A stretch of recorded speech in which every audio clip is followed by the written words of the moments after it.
Pastor, would you mind leading us in prayer?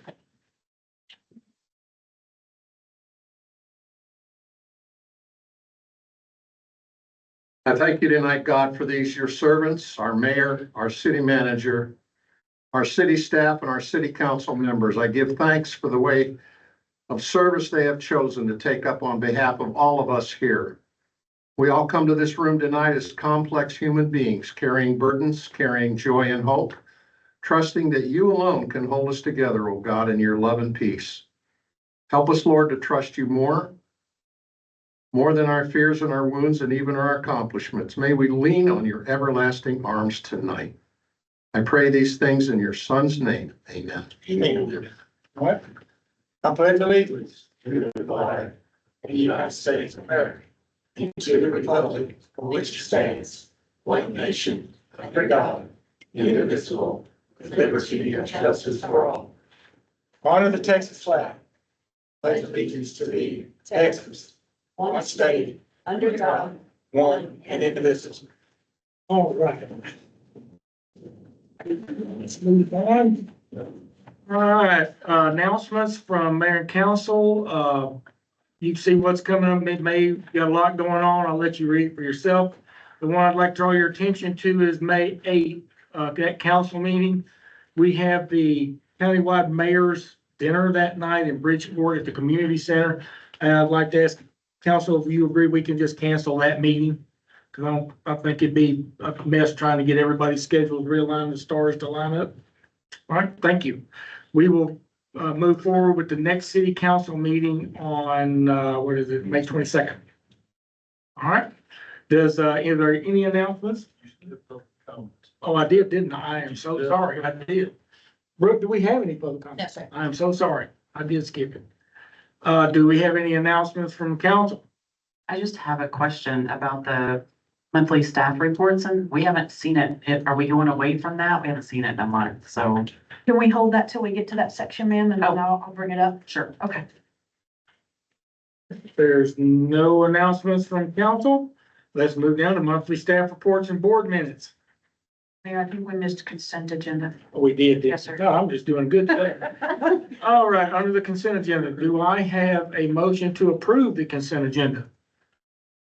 Make a motion to approve the consent agenda. Have a second. Second. All in favor? Aye. Aye. Aye. Aye. Thank you all good to go. Now we're back on track. Now to the monthly board staff. Yes, thank you, Mrs. Ty. We are in the process of retooling those monthly staff reports. They have some good data in them, but we'd like to try and wrap it up into something that's a little bit more succinct. And so I'm working with the department heads to figure out what is the best format, how to fold in some things a little bit different that might give you more information than what we've been providing in the past. This is all some of the effort that we've been working with some of our financial team as well to start providing monthly and quarterly reports to council on financial. So it's a broader picture. Until then, what I've asked staff to do is if I have anything that's of particular note or interest or celebration or concern, to step to the mic and update council. So we will leave this on here as a standing item for each meeting so that we maintain that opportunity for the department heads to update you all on things that are important. Does that make sense to everyone? Do we have any announcements from the department heads? Not that I'm aware of this evening, Sure, okay. and I'm not sure. Okay. Nothing heard. All right, number two, the Easter event report. Thank you, Mayor. Very good. Thank you. We did have a wonderful Easter event. I would like to call out some folks that were integral to everything that we were doing in that particular process on that day. As you'll recall, the Easter event has been graciously hosted by members of the community for several years prior to this year. We were notified that they were not going to be able to participate in that this year, so the city picked it up, and when we brought it to council, there were discussions about getting volunteers involved and trying to make sure that we had some assistance from a city standpoint to host that and put it on for not only the residents of Rome, but also to try and attract people as part of tourism and visits to our city. And so as part of that effort, I'm very happy to say that we had folks come in and volunteer. I think next year will be just as good, if not better, than what we put together this year. We were very fortunate to sponsor or have volunteers and sponsor groups through Ace Hardware right here in Rome. They brought their wonderful green truck that they have as part of their advertisement, and they parked it at the Rome Family Park. They also donated about 6 different spring flower hanging baskets, and we had people put their names in a bag, and we went back to the office on Monday and we pulled names from the bag and we gave those away to the folks who we pulled out. It was wonderful. The Rome Community Library, Mr. Loftus and his team was instrumental in hosting a booth there, and they ran the cotton candy machine, which is something that the city invested in for these events so that we can use it time and time again. So that was part of our initial startup cost. Vantage Church was very helpful. They manned the microphone and brought some recording systems and some speakers, which was very helpful and helped kind of corral things. And we also, since we had not hosted an Easter event before, they were very instrumental in giving me some information on, here's how to stage this, here's how to time this out. And so based on what we learned from this year, we've got a few tweaks to next year, then we can kind of condense some of the Easter egg hunts because we had 6 different hunts planned and we really don't need that many just based on the age of the children that came to the event. So they were very helpful. They provided also their youth volunteers. I was very pleased to see them at the different bounce houses. I understood they were helping people get in and out, which is very helpful because sometimes kids kind of get tangled up in the doors and the slides trying to get in and out. So that was a benefit. Farmers Insurance, the McCallum Group, and Alliance Contracting and Repair sponsored the ice cream truck. So that was a wonderful $775 approximate donation for the event that took care of the base cost that allowed us to give away 250 ice cream cones. And then after that, it was cash pay for folks who attended, or if they wanted to buy some of the more elaborate ice cream, they could just cash pay and get those. Wise County Animal Control came out and they had 2 dogs on hand, and I was so happy for one that apparently had been in the program for many, many months, and he was actually adopted that day. So that was a really good news story. And then in North Central Texas, 911 came out. We had them at part of our Christmas tree lighting event as well, and they handed out information and they talked to kids about being safe at home and when to call 911. So that was also very helpful. Now, the staff team did a Herculean job. For those of you who were able to come and saw the work, I cannot express enough my profound gratitude to them for everything they did, from creating those Easter cutouts with the eggs that had the minion theme and then had the Easter bunny that said Rome down the front. Miss Brooke and Miss Julie took the lead on that and collaborated with Public Works, and then they spent many days over here painting all those by hand to get it all ready. So they did just an amazing job. And we had hot dogs, chips, and water that we gave out. At first, staff thought I was crazy when I said to order 400 hot dogs, but I will tell you, we gave them all away. They were good. And people were very pleased. We ordered some chairs and we had them come in just like we have seen done at National Night Out. And families were sitting around and enjoying that. And as we mingled through the crowd, we just heard multiple statements of what a wonderful day it was and how much fun people were having. I actually heard someone say, "This is just the cutest little city event." And I thought, now that's wonderful because it's the hometown feel that we talk about as part of our mission and vision. And it is creating that for those who are coming to Rome to be a part of it. So I was very pleased to hear a lot of positive feedback. So approximately, just looking at the cost for this to give you a little bit of an idea of where we came in on this particular event, we talked about having the hotel motel, since this was for tourism and to attract folks to the city. We spent a total of about $13,000 from the hotel motel fund. We will not spend that much next year because we had a lot of startup things that we needed to purchase this year. The cutouts, all of the plywood, the paint, the cotton candy machine. We also invested in our own speaker and sound system so that we have it at an event because we need those type of things going forward. We were also very fortunate. We had a credit. One of the bounce houses at Christmas did not work properly. You may recall I had to shut that one down. So when I contacted the vendor, they gave us a credit. So we were able to use that at this event. So all in all, It came out about 14.6, and we had a $775 roughly donation from the three I mentioned. And then Ace Hardware donated $500 to the event as well. So that brought it down to about 13,000, which I think next year will be closer to 10 all in by the time you get the consumables that we gave away. One of the other things that we did this year that I think was a big hit for the kids is we had golden eggs out during each of the hunts. It was very fun to watch the kids. They had already figured out where those eggs were on the field, and they had a plan for how they were going to get to them because the golden egg allowed them to go to the prize table and pick a little prize for themselves. So it was a great day. We have stored most of the stuff back in the Connex that you will see back behind Public Works just to keep it safe until next year. And staff are here and happy to answer any questions that you all have about the event. Yeah, I'd like to mirror that. I will thank the staff. You guys did a phenomenal job with this thing. It turned out great. The weather helped. Yes. It was an awesome day. You guys did a great job. Appreciate your work. Thank you. And all the volunteers that helped sponsor this thing. It was amazing. It's a lot of We fun. couldn't have done it without them, so. Yes, Pastor Van Zant and his team were there, and so we're gonna invest in, the police department has one of those shade structures. We're gonna get one for the city so that we can use that and then have some extras on hand so that if we have some other partners in the community that want to set up tables and be a part of this, then they have a space. So we were very fortunate. All right. Moving on to the regular agenda. Item number 1 is the discussion and review or any necessary action on the Blue Stem and Eloise Parkway plats. Amanda, would you- Yes, sir. Thank you, Mayor, for that. We have Mr. Brian Motzenbacher, who is a representative with PMB this evening, who also, if you'll make your way to the mic, sir, I'll turn it over to you here in just a second. This item was considered by the Planning and Zoning Commission this past Monday evening. These are plats that were originally started back in the 21-22 timeframe for Blue Stem Phase 2 and Eloise Parkway. And at that point in time, we did not have the water capacity for these to become final and to move forward. So this was always a lingering comment out there on the engineering responses for their team to try and address with us to figure out how that was going to be handled. With the increase of the extra gallons of water that we now have under contractual obligation with Walnut Creek Special Utility District, we now have that capacity for them to move forward on that portion of their development.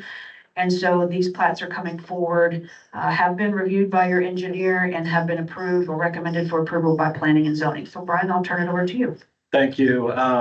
Good evening, Mayor, Council members. Yes, it is. There you go. There you go. Good evening. My name is Brian Motzenbacher. I'm Vice President with PNB Capital, developer of both Blue Stem and Reunion. As Amanda mentioned, tonight we're requesting your approval on 2 final plats in accordance with the terms of our development agreement. Construction for both of these platted areas is complete today, and that includes a new 16-inch water line that replaced an existing City of Rhome line, upsized it, and that will be dedicated to the city in conjunction with this platting process. The first plat is Blue Stem Phase 2. That is 272 lots, same exact lot sizes as those that were delivered in Phase 1. D.R. Horton will be the builder in Phase 2, just like they were in Phase 1. So it will effectively just be an extension of the existing initial phase. The second plat is for Eloise Parkway, which was an extension of our main arterial road. And that will allow residents to access the new amenity center that we're building there. So with that, I'd be happy to answer any of your questions regarding these plats.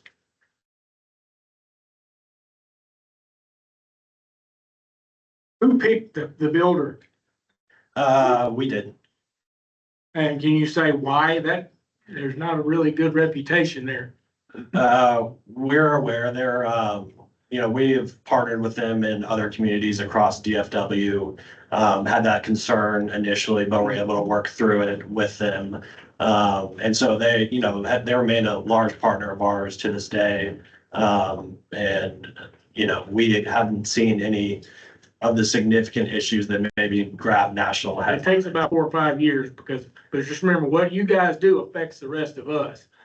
Because, it's not, there's a lot of, we've heard a lot of, they don't have a good reputation, is all I'm asking. No, I understand, Mayor.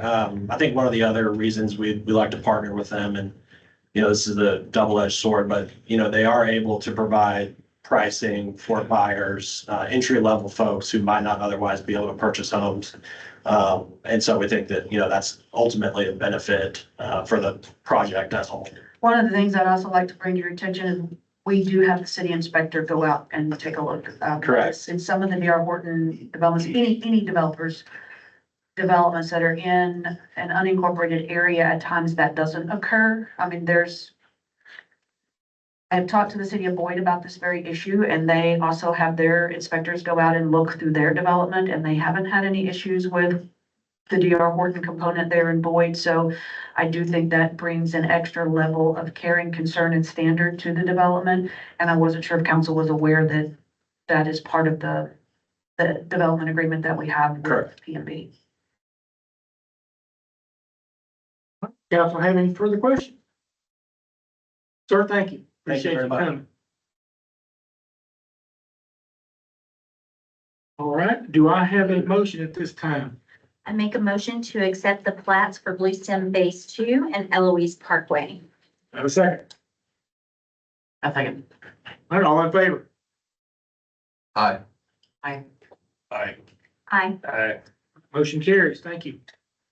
Moving on to item number 2, discussion and review necessary action for the migration/upgrade for the city financial system, STW. Thank you, Mayor. This is something that we have discussed during some of our budget planning sessions and during some of our kind of future visioning sessions as well.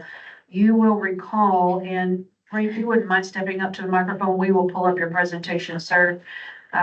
We have been on a financial package called STW for a couple of years now. The city, when they purchased the package, originally, the plan was we went from QuickBooks to STW, and STW was going to be migrated to the cloud through OpenGov. At some point, OpenGov, the parent company, realized that that transition wasn't going to be available or wouldn't work for the system through STW. So we've been on the STW system. We originally paid for OpenGov and the migration to cloud-based with some of our ARPA funds. When OpenGov realized that that wasn't going to be possible, they refunded a good portion of those monies back to us, and we reallocated it to other projects within Rhome. Now we are bringing forward an overview of investing again in the financial system in order to move us to the cloud because we are having problems with STW. It is on a server housed locally here within the community. It has a considerable number of issues. It is not Microsoft friendly. It's not Windows based friendly. And I'm sure Ray, you can talk about this quite a bit more. I know Brooke has taken a look at it. Julie's taken a look at it. I've been through some of their presentations to talk about the flexibility. Our challenge is that the current software system we have, STW, will not be supported as of the end of December next year, 2026. So we're going to have to make a change in some form or fashion. Already, OpenGov does not do any improvements to STW. It maintains what we have and it keeps it running. But even after that, they're transitioning all their clients off of the STW system. So I'm going to turn it over to you, sir, and let you kind of walk them high level through your presentation, and then we'll circle this back around for questions. Thank you. Excuse me. Thank you for that. Evening, council, Mr. Mayor, Mr. New Council, Ray Kirkpatrick, Regional Account Executive and Team Leader here for OpenGov, responsible for the state of Texas. I am a Dallas resident. More importantly, I'm from a small town, Palmer, down in Ellis County. So as I told Amanda in some of our initial meetings, Rome reminds me a lot of home and where I grew up myself. But when we talk about OpenGov, I want to share a little, just to add on a little bit to what Amanda talked about. I've been here with the company 18 months. We only work with public municipalities.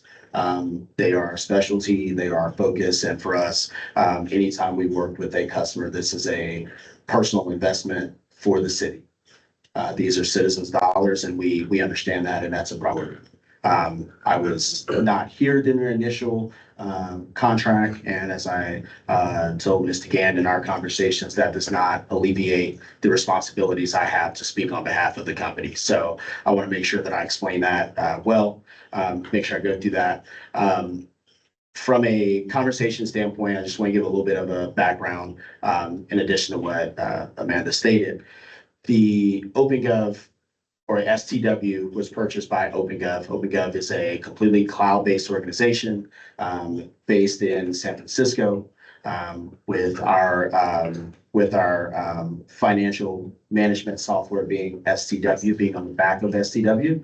And when OpenGov initially made that purchase 5 years ago, almost 6 years ago, it was a server-based software. And in the process of our customers being online, being on-prem, the market said that it's time to go to the cloud. And so instead of continuing to invest in on-prem server software and infrastructure, we decided to hold off any further deployments of our on-prem servers and move everything to the cloud at that time. So that was the part of that reason. And then in that process, there were obviously some enhancements that were made, moving to the cloud, everything being based within the United States, everything being SOC 2 and SOC 3 compliant from a security standpoint as well. So happy to go through certain parts of it, but I wanted to make sure I provided that context before I really just opened up the conversation. So, man, if we want to, we can go to, guess the next couple, yep, scroll up here. We can keep going. This is, for our standpoint, I mentioned everything we do in being personal. We take the vision statement of the core values of our projects and our customers to heart. So when we think about what we're discussing and the impact of this, we keep these as the framework for our vision and what we're focused on, as well as those core values. So being responsible with growth and planning. You can move ahead here. I previously talked through the contract approval piece or the previous portion of the contract. The only thing I did not mention is that since that time of coming back and implementing customers from that STW server-based software, since we started reprocessing those, we've done 21 of those software implementations since that time. So the city of Rome is not the first. However, we've also done implementations for other customers who were on other softwares as well. So can scoot ahead here. Some of the customers over our 2,000 here within the South, you will see some familiar names. City of Grapevine was on STW and made the move to OpenGov Financial Management in the cloud. Some other as former STW customers, City of Everman, City of Ball Springs, Sulphur Springs. So of all sizes across the state of Texas here, we've worked with different styles and types of municipalities. We can scoot ahead here. OpenGov is a software system that has more than the function that we're talking about today, but our function is on the financial management software. You can scroll to the next one. And within that, these are the functions that the staff would be using today that we've provided demonstrations on, provided them the ability to review, ask any questions, and go through anything there. Ray, if I could just jump in, we spent some time with Ray and his team going over the current STW system and then what would change with OpenGov if we were to make this move. And just to put into context kind of what we're dealing with, a lot of cities that are small, and when they're first kind of getting their feet under them financially, will use something like QuickBooks, or they'll use a financial software package system that is on a basic level, works pretty good. But if you want to be able to have like the financial reporting piece, or if you want to put any type of other modules involved with it, like utility billing, et cetera, you have to step into the next level of software package. And unfortunately, that also includes the next level of pricing. So Rome started this journey prior to my arrival here by getting off of QuickBooks and going towards the STW with the goal of getting on the cloud-based OpenGov system. And again, I don't know what occurred to get to the point where we weren't able to make that final transition. That was prior to my arrival. But that's kind of what brings us around to where we're at today is we're getting to the point, and we will be going there, where we want to make sure that whatever financial system we have in place, whether it is this system or another one, that it has all of the components in it that we need to properly track the funds, to provide you all the reports that you need to tend to AP and AR and make sure that we are using those funds as we've been directed. Currently, he and I've talked about like the budgeting module and some of the other, we don't need that at this point. That's not something, our budget is not robust enough to put us into that area where we need to upgrade and actually have multiple departments where you send it out to them electronically and they send it back to you, and most of your approvals are back and forth. I gather folks in a room and we sit down and we have a conversation, and right now we're creating an Excel and Microsoft Word, and that works fine for us. So I just wanted to give you some context. When you look at the previous slide and you see all the modules they have, we're only looking at the financial piece, but as Rome grows, going with one of these type of software packages allows you to fold in those modules as you move forward, and as Rome gets bigger, that might be of use to us at some point. OpenGov is well known in the municipal world. When we go to TML, they're one of the larger vendors out there for financial software systems. There's another one out there called Encode. I would not recommend that to council. We can certainly look at it, but, and I'll get into, as Ray finishes his presentation, why I would recommend what we're bringing forward tonight. But I just wanted to give you an overview of how we ended up here and why we don't need all the modules that he originally showed. Sorry, sir. No, thank you. Thank you for that context. I appreciate that. We can go forward to, I believe it's that one right there. Yes, ma'am. So we've talked about this a little bit already, but the overall goal for moving from the on-prem process and on-prem financial management software would be to enhance the processes that the staff leverages today. Helps with the not just the managing of funds in real time, but also just the ability and the ways for those reports to be, in some cases, automated for staff to be able to use. More importantly, today the STW software will go end of life in 2026. We have not continued to invest in that on-prem platform strictly because of the enhancements we've made in the cloud focus. But at the end of the day, it's really just to move everything from one centralized place, whether Amanda's on vacation, whether Brooke is on vacation, or Julie's on vacation. If they need to see something inside of the system, they have the ability to do that. And more importantly, this minimizes the change management. So while it is a new software, when we moved everything to the cloud, we actually took our user experience in mind when we did that. And so we tried to limit where there would be changes for our existing customers so that they did not have to learn a new software while adjusting to it being cloud focused and cloud based. So we can move forward to 2 more slides, and I promise I'm done. And so for the city of Rome, our financial package offering includes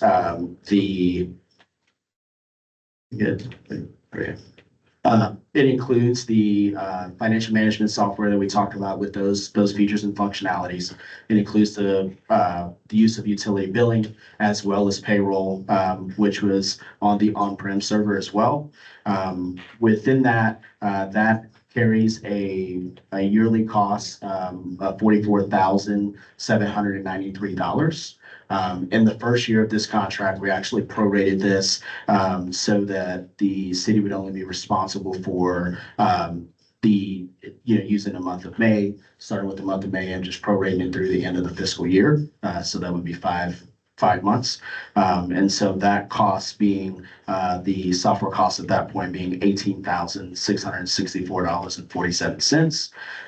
We will be moving over the professional services for implementation, on-site training, everything included with that, with utility billing for the payroll, as well as the financial management software, bringing that professional services cost to $100,000 even.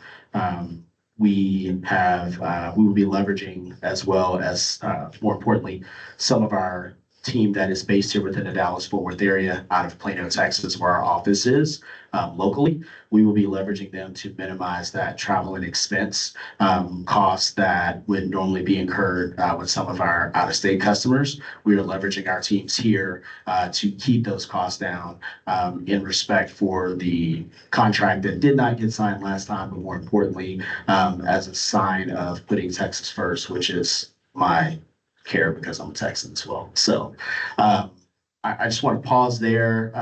I know there's some additional things from like a timeline from an implementation, but would be amended if there's anything else you want me to cover in the Let's open it up business. for questions now, and then if we need to, we can elaborate on, based on where council's concerned are. Yes, ma'am. So back in 2021, it's me. I'm sorry. Back in 2021, OpenGov came to us and said that they would no longer be updating STW and that we would have to migrate to the cloud-based software, but that didn't work. So how do we know that this is, I mean, is this actually going to happen? Yeah, so yes, ma'am. So this will be happening as a, those customers that were on that slide was not those are not namesakes. Those are all referenceable customers. As an example, the city of Farmersville, which is in, I was about to say, is that Denton County? I'm losing my spot now. But they are a customer of ours. They've gone through this implementation. They are 2 weeks away from going live. The city of Hillsborough is a former STW customer. They have migrated. The city of Bedford actually selected OpenGov back in December, and we're in deployment with them. The reason that we stopped the deployments previously was really because we wanted to make sure that we did it correctly and we did those right. But more importantly, we wanted to limit the experience or the change in user experience. So we were going forward with a completely different format and layout, and it really, we started to think about the customers that were making that change with us. And so to ask our current customers to completely change the interface, completely go through and learn something new is not fair to them. So and our VP of Product Success, Stuart Langer, met with Amanda and admitted to the things that happened being his fault.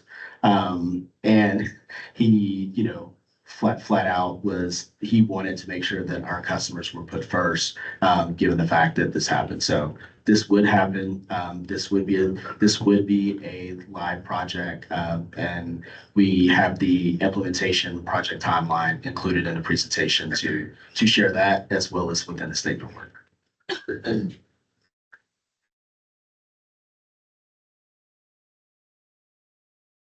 Hi. Yes, sir. Yeah, I know STW came along before I was involved with the council. At the time the council made that decision, I did a little research into STW. At that time, I wasn't really happy because even at that point, it was a legacy system that was being implemented here. And not only that, but I believe I found that it was supported by 2 individuals out of Southlake. And I view that as a great risk right there, in addition to being on premise. So looking forward to the implementation. Thank you. Happy to talk through those processes. Our OpenGov team, our financial management support team is in our Plano office, and what we call our customer success wing. They are award winning for our Product from a Stevie Awards award winning team. That team consists of individuals who are former members of financial teams across the Metroplex that have decided to come and work for us.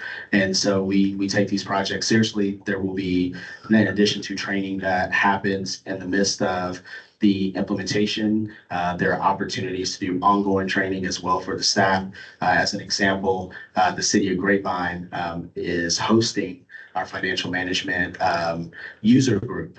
And we do that once a year in the state of Texas, where all of our customers that use the software can come within the state of Texas to get together and learn from each other. So I will tell you that the support would be completely different from what the STW setup was. You know, questions we can answer, so. Yes, ma'am. So I'm curious about, you know more. I trust that OpenGov, I've heard of OpenGov. I trust that it's a quality product. I'm curious, is it Cadillac may not be the right term. Is it the Lexus? Is it the Chevy? Like, what do we need? It's probably somewhere in between. Okay. Now, we can go and look for another financial software system that is probably not as scalable as this one, and it will cost us less in the investment, but it is eventually going to cost us more. So our challenge here is our current staff has spent many hours learning STW. This has been some of our challenge in the past with our financials, was getting someone trained and to understand STW who can now make the leap to OpenGov. We've had to put a lot of money into that. We've also had to invest in consultants that can help us with that. Our current consultant team for both our pre-audit team and then our CPA that we use on an hourly basis, they're very familiar with this system. They work with it in other cities. There is another one that some of the cities in Boyd use that I think Brooke has had access to before that said, you know, it looked good on paper, but when you got it in actual production, it did not work quite as well as the vendor had stated. So I know this is a big investment and it is not budgeted. We do have money in fund balance that if council decides to make the decision to move forward with this particular piece, it will be a good investment, and you're not going to in years look back and say, wow, I wish we'd gone with a lesser system, to Mr. Loftus's point, that is managed and supported by a couple of guys that are trying to get it off the ground. That's my concern, is if I go with one or recommend to you one that I don't know anything about and don't know any history of and don't know the folks in the other cities that have already driven the car and realized that, yeah, everything functions and this does what it's supposed to, then I have a little more trouble recommending that to you, and certainly with that type of an investment as far as the cost. I like the idea that the multiple platforms can be added with different modules. However, I'm concerned with the $100,000 just deployment up front. And then, because the annual fees increase by 5% each year versus you're renewing with us and we're gonna give you a little pat because you're renewing with us. I don't know, it's just a lot. It is a lot, and Ray and I've had this conversation multiple times. I even took it up to folks that I knew from my previous city that were part of OpenGov and expressed my displeasure with our current system and the challenges that we face internally. That price is lower than what they may charge some other folks because we have gone back and forth with this for a while. Which price, the deployment fee? The professional services fee. If I The could, 100,000. Please tell me, what do we get for that other than you're bringing it in? so I'll also make the statement that when the initial contract was approved, at $45,000 annually. And that was set to increase every 5% year over year, which is an industry standard across software. There are enhancements that are rolled into that, in past software usage, that would, there'd be an additional cost for support, or there'd be an additional cost for, moving to the quote unquote front of the line when there was a problem. Our staff is, our financial management staff and support staff is staffed from 6 a.m. Central Time to 1 p.m. or 1 a.m. Central Time. We are, open from coast to coast, across all hours. So within the software cost that we provided to you, it's actually cheaper than where it was when we started this project years ago, when it was initially supposed to be implemented. More importantly, the software or the implementation costs has only increased by $8,000 since that time frame. So it was $92,000 initially 5 years ago, and it increased to $100,000. That obviously is 8% or 8% over time. I will say that inside of our organization, we are doing, and I'm saying doing right, but we are respecting the fact that this staff has leveraged the software, and we want to make sure that we're showing that good partnership in the process as well. And so when we went back and forth on the pricing, that was important to us to make sure that we did that as well. The entirety of our original contract was about $135,000 when we talked about this prior to my arrival. And when it didn't work, as I mentioned, they refunded at least half, if not a little bit more of that back to us. So we paid for 60,000 then for what? For the STW system itself, all the support that we've received through those years and any of the fixes that we needed up until now. And annually now, what do we pay? So today you pay $14,942.37. I will also say, in the midst of that, the money that was not refunded was leveraged for the transition from QuickBooks to the STW platform at that time.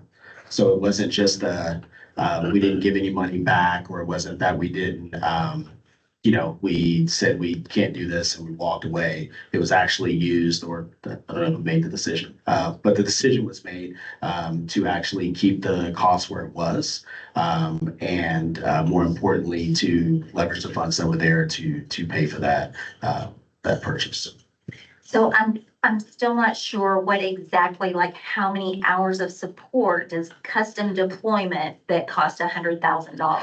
So support and deployment are two different things from our standpoint. So support, the staff has access to our team from a support standpoint at any time.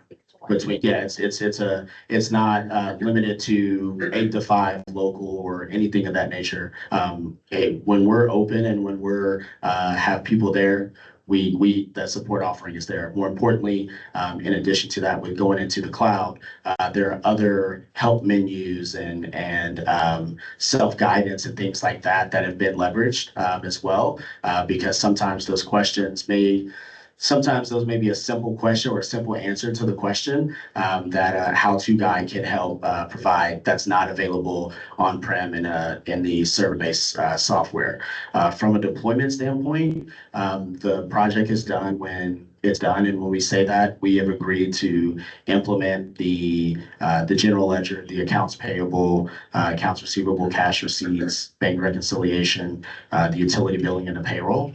And so when we look at the projects, that it's not an hour to do all of these things. It's when this is the cost of this project for us to start and end it. So Amanda, how many hours do you think it will take to transition that? I'm curious. I want to know So- what are we paying $100,000? It's a good question. So you see that Ray's got up there start in May, and we would start that process at any given time from whenever council makes a decision, but it's going to take us between 6 months and a year to get everything moved over, to get it transitioned, to get staff trained, and to make sure that all of our finances have arrived from where they left, and that they're in the new OpenGov system, and that we fully understand, both Julie and myself and Brooke, along with Tan, who is our CPA consultant, that we understand how to function and work within all of those systems, can make the journal entries, can do the accounts payable and receivable. The payroll component is a big piece. It's also going to handle utility billing for Julie, which there's a lot of components that I'm sure Brooke can speak to some of the things that they saw and heard that I've heard them through my door. Yeah, that would be nice. We can actually have one window open and be working in something else, and things that we do not have the flexibility to do now. I think it took Brooke over an hour to run about 10 checks about a week ago, because it's on the server, and because STW is elderly and it has challenges, it's competing with Laserfish also on the server, and everything just bogs down and we sit. So I understand it's a big number and it also gives me pause. But I would not recommend to us that we go to an interim system. We're going to spend more to do that and retrain everyone than we are to continue with something that we're starting to get a good grasp and then move into the next evolution of that. Okay, can we talk about the travel and expense number? Up there it says not to exceed 19.5, I think, if I'm reading that Yes. right. The print got smaller, I guess. And on our packet, it says travel and expense billed as incurred and not to exceed 9,600. Yeah, that's a discrepancy. Yeah, yes, ma'am. That was, so when I handed Amanda the documentation, the initial scope was 19.5. Once we built the team that would actually be in Texas, that's where you see the 9,600 at. And so you are correct in that. So that's where that discrepancy comes in between the slide that I did not update that was sent over to Amanda. Thank you. Ray, you say that open.gov has implemented this conversion in about 20 plus cities in Texas? Yes, sir. Yes, sir. Okay, so is there a city about the same size as Rome, or as near as we can get, that you can benchmark their costs on the implementation so we can get a better flavor for businessmen? Yeah, is it like a one, we're gonna charge you $100,000 period, or is it we're charging you per the amount of time you spend? No, great question. So this is included in the professional services, there is the management of the project, so from our team, that's the staff that's coming in, that's working with the staff here at Rome. That is the actual deployment, that is the training, that is the go live process. So there's the, before we go live, there's the during process, and then there's the after process. That's from a training standpoint that our team will be involved with. This also includes utility billing.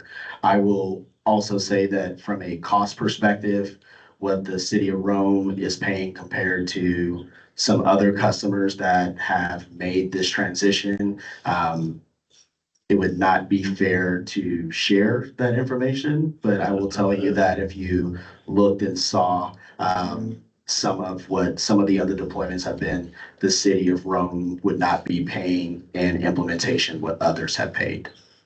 Less or more? Less.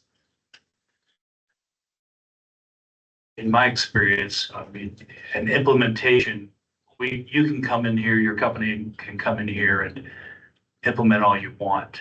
But in my experience, the only way this will succeed is if city management is behind it and pushes it and supports it. I'm assuming that is there. And so,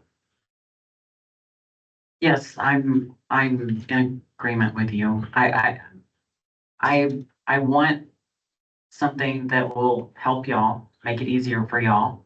But equally, I am a little gun shy of the price and the fact that we were burned once before. So no offense, but None taken. but I want y'all's job to be easier. I want to implement something, and we're gonna have to, because that software is gonna be obsolete, correct? STW? Yes. So we're gonna have to go to something. yeah, based on my investigation years ago, it was obsolete when we bought it. So,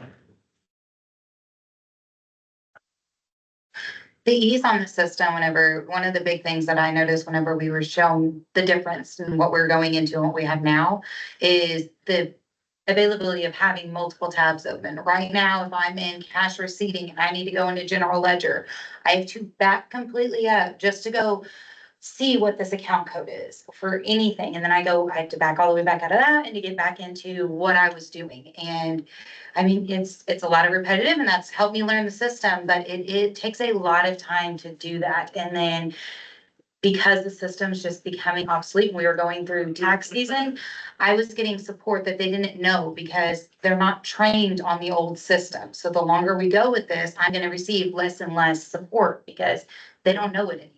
And I've been over here for 6 months and I have to go over to the other city and hop into the system, and it's not something I work with every day. So forgot how to do some things. And I think that's kind of what we're running into with support with them as well. Yeah, the STW software does not support what's called a multi-display interface, which allows you to have multiple windows. Just like you do with Word, you can have multiple Word documents open to shift between them. Excel's the same way, but STW does not support that. It's not coded that way, whereas open.gov is. I will tell you, when I was at a previous city and OpenGov was just coming out, I was at a ICMA conference and I went into their booth and I was just very impressed with the system and the things and the flexibility and the reports that it could generate. And that was, gosh, that was years ago, at least 8.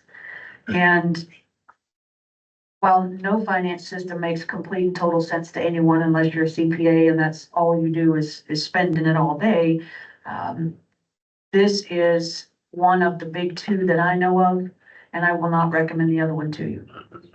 And we've got to make a change. And to me, given what we already know about our current system, given the training that we've already invested in, given the ease of use, and I had staff look at this before we came forward because they're going to be the ones spending their time in the system far more than I am when I need to run a report here or there. If they'd come to me and said, absolutely not, this is not going to work for us, it's not flexible, it doesn't do what we need, it's not going to allow us to process utility billing or to run payroll, etc., then I would not have brought this forward. It's going to be difficult no matter which system we go with, no matter which direction we turn. Anytime you change a financial system, it is a heavy lift. I do feel better this time that we at least have the underpinnings of the support that we need to make this transition actually a success. I think a lot of times we'll see something that says staff's recommendation. And so it doesn't necessarily say that this is your Well, recommendation. I hear you. And I want to, if it's your recommendation, I just want to know that. yes, ma'am, it is. I will tell you that the cost is something Ray and I have discussed at length. We are a small city. We are investing in our future through this particular change. We could, as I said, go with another system, kind of like what Mr. Loftus has described to you, but we're going to pay more money and we're going to lose the flexibility to manage our finances that we need going forward. Rome is not going to stay the same size that it is today, and the complexity of our finances grows every month. When we start to manage bonds and we have hundreds of different account codes and things that need to be added, we've got to get something that's more in this century and less in last century. So I am comfortable recommending this to you. My concern again is I'd like to get things a little less expensive, and he and I have gone back and forth and they have negotiated that price down. So this is, I think the best I can do on behalf of Rome. So you believe that this would be the best software, best fit for us? You don't think that we need to research any other software out there at all? I think given the totality of the finances of the city of Rome, yes, this would be my recommendation. We could look at something like FundView, which is more of a Chevy product, if you will, to use Mrs. King's analogy. But once we go from QuickBooks and we went to STW and then we're gonna go back to something that's a Chevy, I'm not sure why we're going backwards. Quality product from a Chevy. Just want to say, Not for my dad. nothing terrible meant, but yes, this is setting us up for success in the future. Councilmember Loftus, since you are part of the IT world, what do you think? I think this is just the world we live in, where we are tied to software and automation and software that is useful.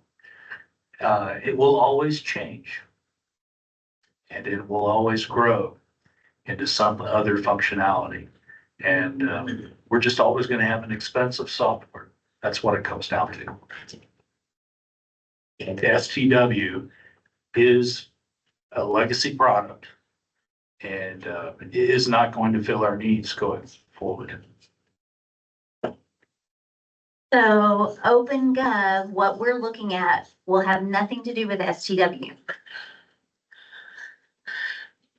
Our product is not going to be based on STW. Okay, I was trying to make sure I understood your question.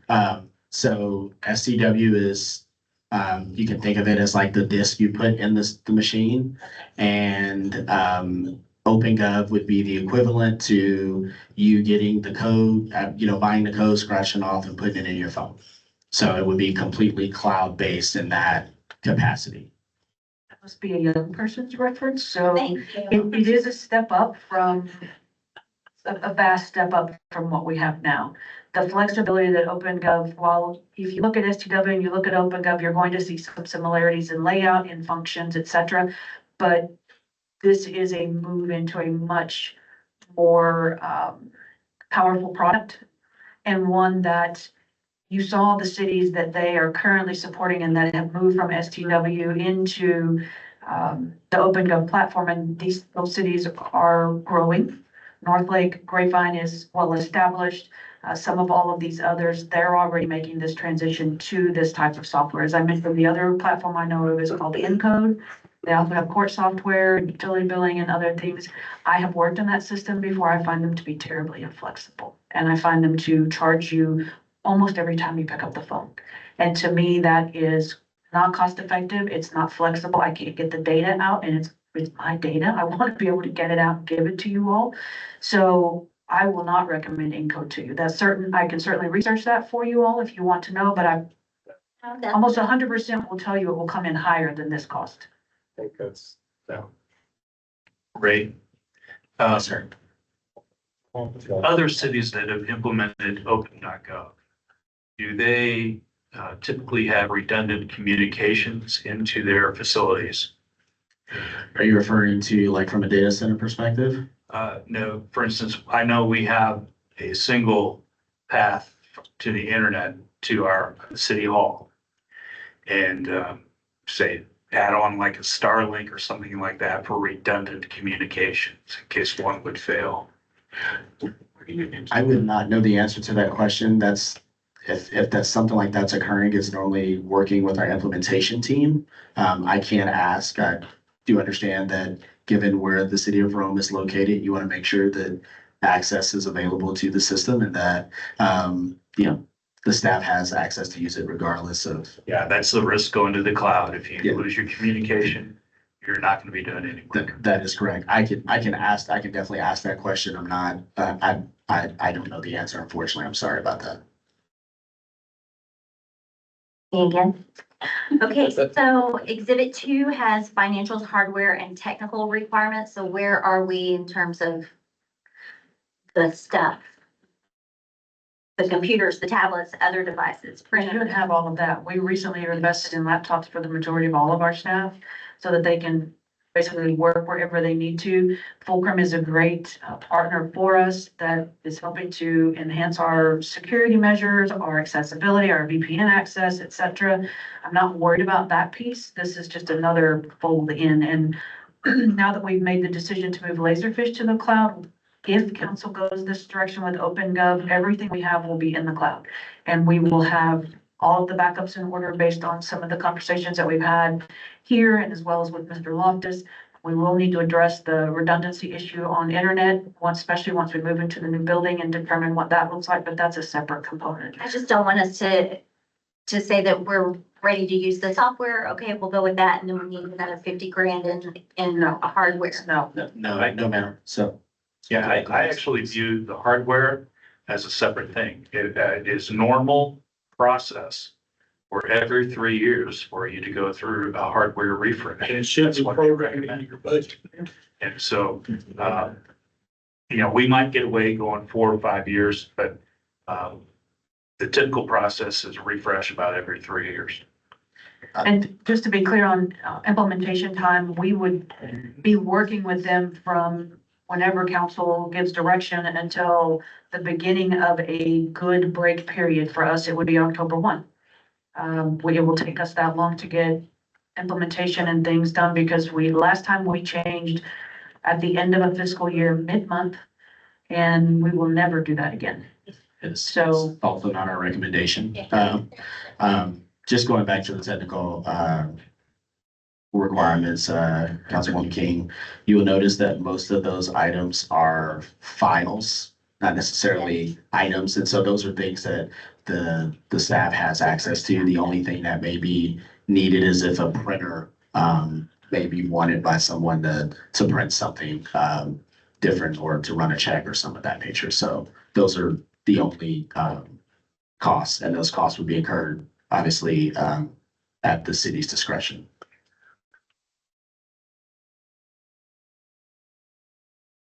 Any further discussion from council?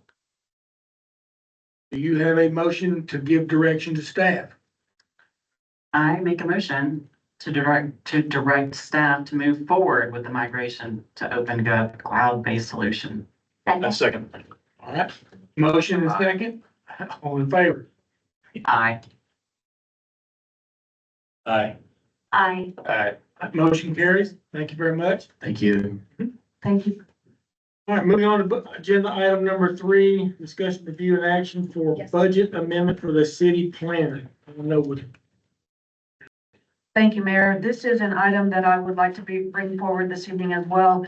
We are in the middle of budget season, so we will see some budget amendments coming forward. We will also start to see some of our reporting coming out as we're working on next year's budget. But this is an item that we're asking council to allocate funds from general fund balance for this line item on behalf of staff. You all approved a contract with Dunaway last year for them to handle development-related questions, to provide a consultation to P and Z and to council as a city planner for those things that are then borne by the developer because it's specific to their development. We just don't have the ability at that time, nor did I realize how important that would be for us to consult with that city planner. So this would give us a little flexibility in the budget. We have had him come in and do some training with staff on all things development as it relates to permitting and plats and preliminary plats and final plats, and that is a complex world. So I'm asking council to consider amending the budget. We may not spend all of it, but I would like to have something in there in a line item so that if I need to call him, I'm not constrained from doing so. Any discussion? And if there's no discussion, do I hear a motion? I make a motion to approve the request fund balance budget adjustment for city planner services. I have a second. Second. All right, all in favor? Aye. Aye. Aye. I, Aye. Thank you, council. Moving on. Item number 4, let's discuss budget amendment for a park tree trimming. Thank you, Mayor. This goes on the same lines as our previous discussion. As we were getting prepared for the Easter in the Park events, Mr. Dominguez and I noticed that several of our trees in the Rhome Family Park need to be trimmed. And several of them, if not the majority, have the parasite mistletoe growing in them. We need to have that removed. We don't have the capability to do that in-house, and the parks budget is not robust enough to absorb the cost. So we had got some bids, and this is the approximate amount that it would take for us to get those trees trimmed up and the limbs all the way and get all the mistletoe removed. That seems like such a high amount, but maybe it's normal. We have a Yeah, lot tree of, we have a trimming lot of. services ain't cheap. I just paid for some. Yeah, I recently worked with my cousin, who is a former lumberjack, to clean up the trees at the library. And we trimmed up about 2-3 trees. He said it would be about $1,500 at least for that work. So, which he donated his time.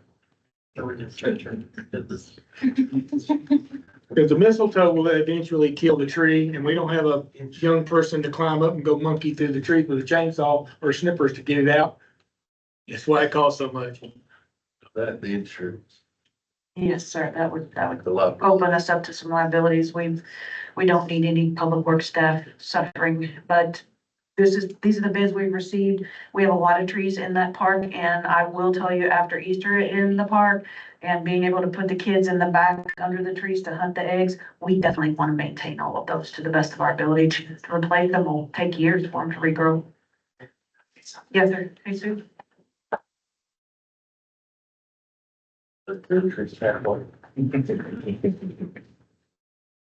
No, I did want to mention, there's 2 trees that would have to be fully removed. And one is, I don't know, lightning hit it or what the deal is, but there is a bolt holding it together, which is a huge liability, one. And, the tree service, they were the ones to say that needs to go. And then another one that's, It's not as big, but I just noticed the other day, there's another dead one in front of the, pavilion. So do keep in mind that 2 trees do absolutely have to go, and then the rest, of course, we want to make sure we can get all the light we can out of them because trees are expensive, being very long to replace and get them to grow back. That include the 2 trees removing. It did include the first one. I'm waiting to see if the other tree's gonna die, because it looked like it had a little bit of green. And, we did a little bit of tree trimming, so I'm gonna readjust the quote a little bit. It should come down a little bit, but about the same. Just remember, 2 words, July shade. Yeah. They need the shade, so, is there any further discussion? Does council have a motion? Make a motion to approve the budget amendment to allocate funding for the Rome Family Park for tree removal and maintenance. Second. I have a second. All in favor? Aye. I'm, Aye. I, I thank you, council. Moving on. Item number 5, discussion, review, and actions on if necessary for the modular building. Thank you, Mayor. I'd actually like to try and put 5 and 6 together. If that would work for you, sir. Works for me. So number 6 involves the contract for said building. You may have noticed as you were coming in today that the place where we intend to place the modular building, Mr. Dominguez and his team have started to remove the grass. We had was their building project manager person who comes out and oversees the team that they will bring in from Houston that sets the building and affixes it to the ground. Via screws somehow. They screw all those anchors, they screw those things in. And so he was talking about, we had to trim a tree out in front of the old school so that we could get the tree limb out of the way for the clearance. And he suggested that we remove the grass. It will eventually die under the building anyway, but he did say that the moisture as the grass dies can affect the bottom of the building and can cause mold to grow. So Mr. Dominguez used the skid steer that we now have and managed to get a bunch of that up. We're also looking to bring in potentially some road base because that was also recommended. The cost for that is a couple $1,000 to bring that in, and then we will spread it out so we can save that cost to put under said building. We did talk with the gentleman from Palomar for probably about 45 minutes. The building width itself is as long as the old school. When you look at the front, it's 40 feet wide. It will give us plenty of access on all sides, all the way around. But where it sits, where you see the dirt is about where it will sit now. So we are very pleased to say that they finished with, we've done all the color selections. We've got all of that stuff to them. They're putting the final touches on it. The first sets of the building will start to be delivered the week of May the 7th. That's actually a Wednesday. It's 2 weeks from yesterday, I believe. So we are scrambling to get a lot of things done because they had originally told me 4 months production, anywhere from 4 to 6 months, and we caught them at the right time in the right swing, and so they're able to get that pulled together for us. Now, once we get the 4 or 5 sections that will initially come, they will set that, then the rest of them will come, they will set them all together. And then comes the work of getting the internet moved, the electrical put in, the plumbing hooked up, all of the other little things that we're gonna have to do, because just because they place them and hook them together, we can't just move in. So I have talked to our current leaseholder about getting a 30-day extension at City Hall where we're at now. She seems amenable to that, but that puts us moving in no later than June the 9th, when we'd have to be out of the current City Hall. So based on that, we have a contract in front of you this evening that would finance said building that Carvin hasn't reviewed. He did review the one that we just did for the fire truck, and this is the same company, same contract. It's just a name change and a number amount. This would finance $650,000 for the building, which also gives us the ability to have a little bit of a cushion for FF&E, site prep, and the Connex boxes that we had to buy for Outback of Public Works for things such as police department storage, et cetera, that we needed to maintain for them. So I'm happy to answer any questions. I think that the agenda memos were fairly clear as far as terms, repayment per year, and the time limit of said contract with GovCap. I would recommend that we use GovCap. We have a long history with them. And they are very flexible. Their interest rate is as competitive as anyone else that we priced for the fire truck and some of the life pack, et cetera. So I thought if we bumped both of these, I can answer any questions that you have about said building and or the contract. I thought that the 650,000 would be less the ARPA funds. Yes, sir, that is. So the building itself with the changes that council approved, it comes in at about 695,000. We will subtract the 116,000 that was part of the ARPA money, so that puts us at about 578. Then when you look at the 650, that gives us about $72,000 in FF&E, site prep and Connex work for the building. So yes, it does bring the cost down by about 16,000.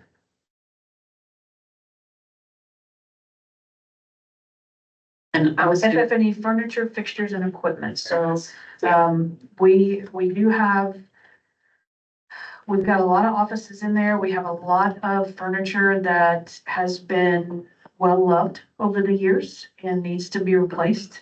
That some of it I don't think will make the move. I think it will come apart in that process. We're also going to have, we've had to do the site prep. We've had to get the Connex boxes for PD and other to store things. And so this just gives us a little bit, about $70,000 wiggle room for those personal items that we need to purchase for the building. is this something that Hilltop Securities will be watching in case the interest rates go down? That This is we, not a bond. so it's nothing that we can refinance? I'm not sure about that. I'd have to check with Stephanie and find out about a refinance rate at a later time. Yeah, I mean, I guess if the interest rates go down, Right. I want to make sure that there's an option. that It's, we it's can- not a bond, so it's a different approach. It's a financing instrument for 15 years, but I'd like to check with her and see if that was available. The loans you get from GovCap are for personal property, not for a hardened building, so I could not get a loan to build from her, rebuild the old school. It has to be things that you can pick up and move, and the only reason this building qualifies is because it's in a temporary location and it will still maintain all of its infrastructure underneath the building, that if we need to uncouple it and move it, we can do so. That's the only reason we can use this type of financing. I guess a question would be, is there any penalty for early payoff? Because if interest rates did drop and we were to take out a loan from a different entity, then we could.